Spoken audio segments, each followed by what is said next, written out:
Magkayakap ang dalawang ito, pero wala silang magawa dahil may kakaibang sakit ang babae. Pwede ko bang hawakan ang baril ko?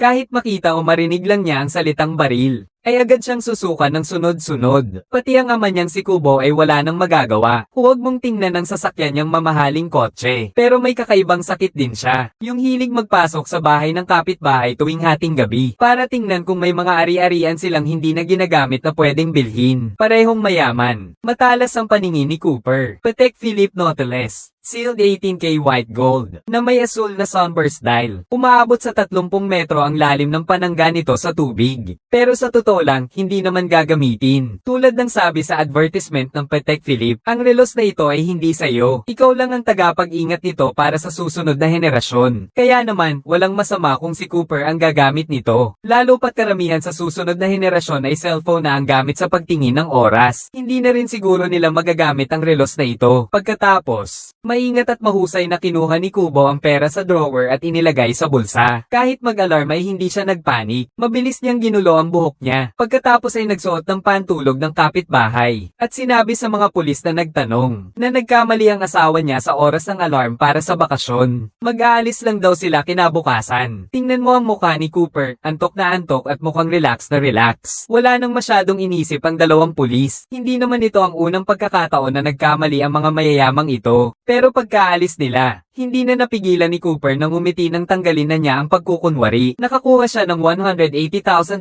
ngayong gabi. Kahit na ang orihinal na presyo ng relo ay mga daan-daang libong dolyar. Ninakaw niya naman yon.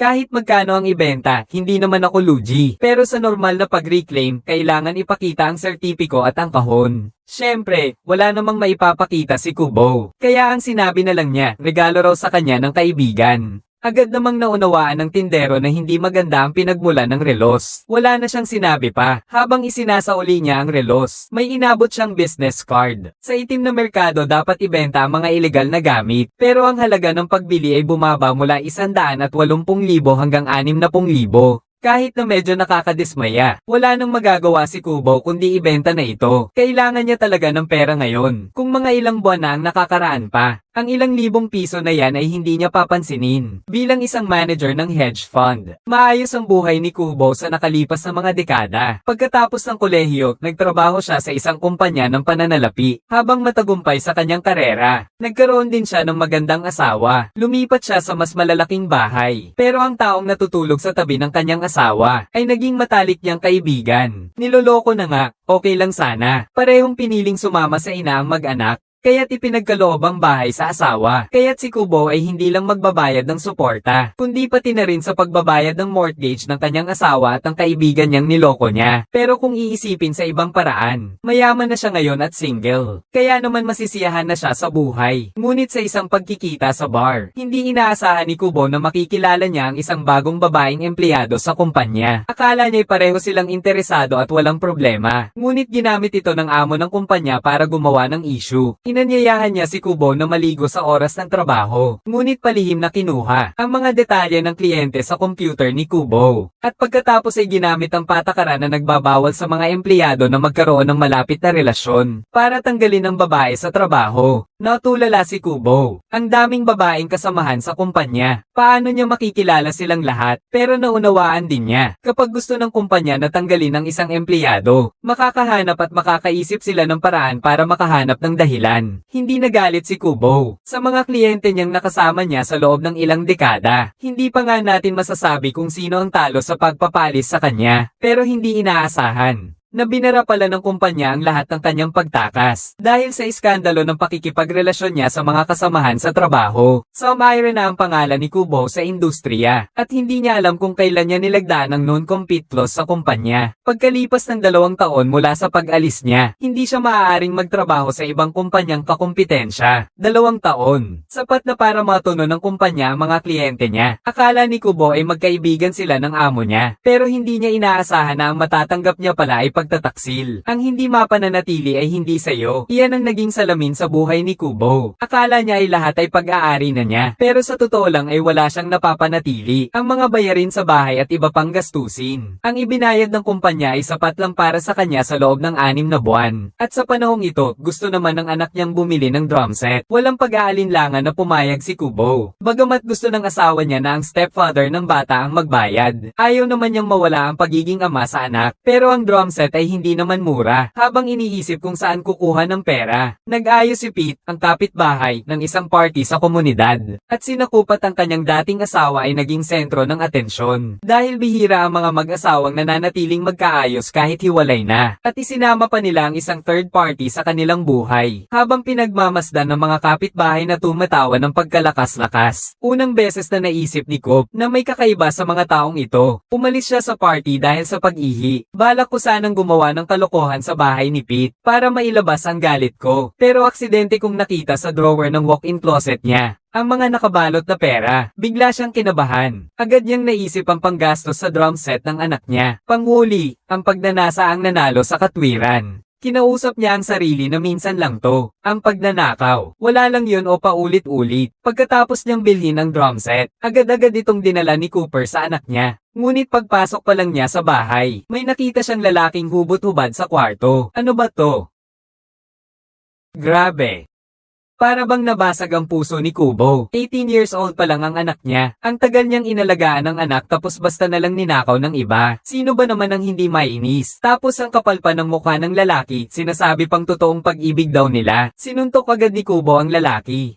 Isa pa, nasa rebelding edad ang anak niya. Paulit-ulit na sinisisi ang ama dahil sa sobrang karahasan. Ngunit habang nag-uusap, tumunog ang telepono ni Kubo. Si Misa pala, ang nakababatang kapatid, ang may nangyari. Simula nang makipaghiwalay sa asawa, medyo hindi na matatag ang pag-iisip ni Misa. Madalas siyang pumupunta sa bahay ng dating asawa at kumanta buong araw. Minsan lang ayos pa, pero kung araw-araw, nakakatakot na. Si Cooper lang ang nakakaintindi na walang masamang intensyon ng kapatid niya. Gusto lang naman itong balikan ang mga alaala ng nakaraan. Ipinauwi niya ang kapatid sa probinsya. Pagkatapos ay nag-isang bumalik sa inuupahang bahay. Kung gusto pa niyang mapanatili ang kanyang pamumuhay ngayon, kailangan niyang maghanap ng paraan. Ang mga mayayamang bahay sa komunidad ang naging pinakamagandang target niya. Madalas kasing umalis ng bansa ang mga mayayaman. May sariling mga gwardya at istasyon ng pulis ang gated community. Pero halos zero ang krimen sa mga nakaraang taon. At isa pa, isa rin siya sa mga residente roon. Sino ba naman ang mag-iisip na ang isang taong mahinahon at nagtitiis sa pagtataksil ng asawa, ay pala'y isang magnanakaw na. Ubus na ang pera sa bangko dahil sa diborsyo. Ano pa nga bang masasama pa rito?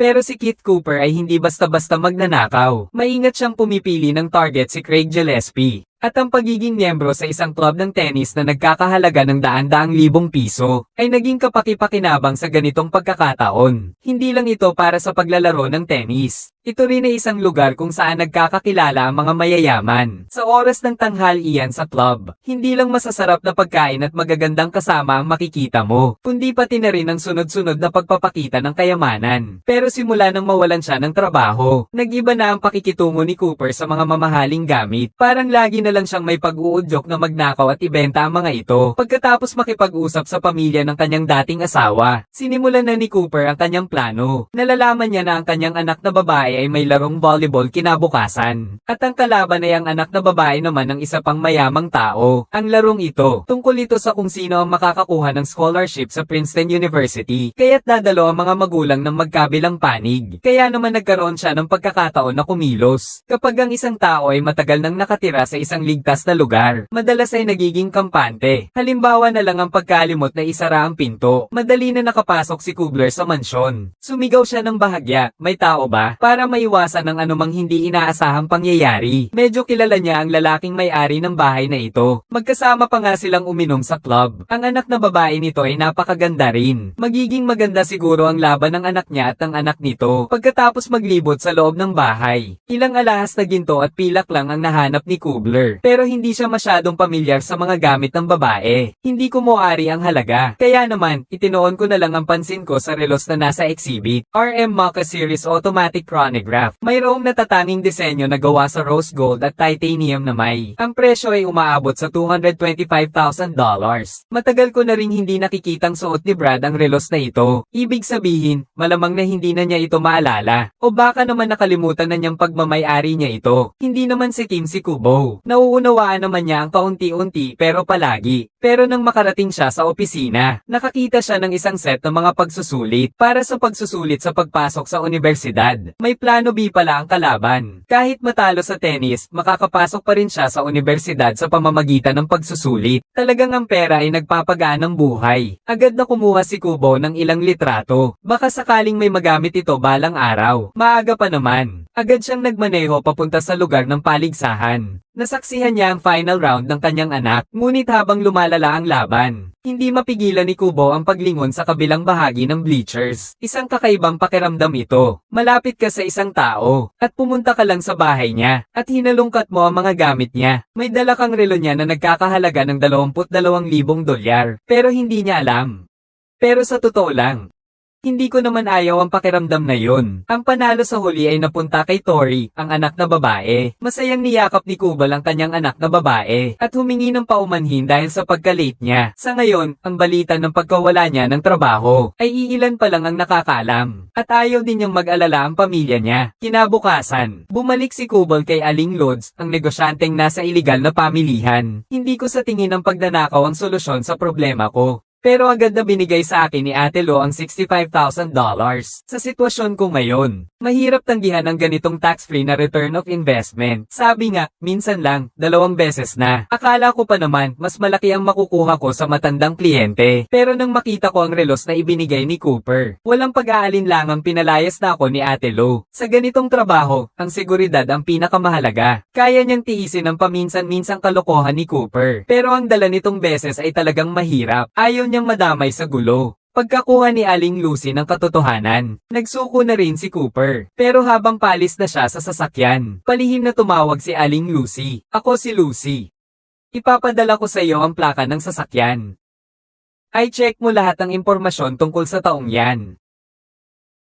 Pero ang paminsan-minsang pagkabigo ay hindi nakapagpahinto kay Cooper. Nang gabing iyon, habang may party sa kapitbahay, pumasok siya ng palihim sa bahay ni Kate, ang kilalang abogada. Pero nang magsisimula na siyang maghanap ng mga mahahalagang gamit, biglang may narinig siyang bumukas na pinto. Umuwi pala ng maaga ang may-ari ng bahay. Makikita niya ang lalaking kasama ng kausap niya. Malinaw na hindi ang karaniwang kasama nito si Cooper. Wala siyang panahon para mag-isip pa. Agad siyang nagtago sa isang silid na puno ng alak, habang nakikinig sa mga usapan sa labas. Hindi naman nakalimutan ni Cooper ang dahilan ng pagpunta niya roon. Ang puting alak na ito ay galing sa Ovena Winery, isang 2013 Grand Cru. Likha ito ni Roger Betts Lehua na kilala bilang Reyna ng Burgundy. Paborito ito ng mga mapagpanggap na mahilig sa alak. Sa totoo lang, buti na lang at mapagpanggap sila.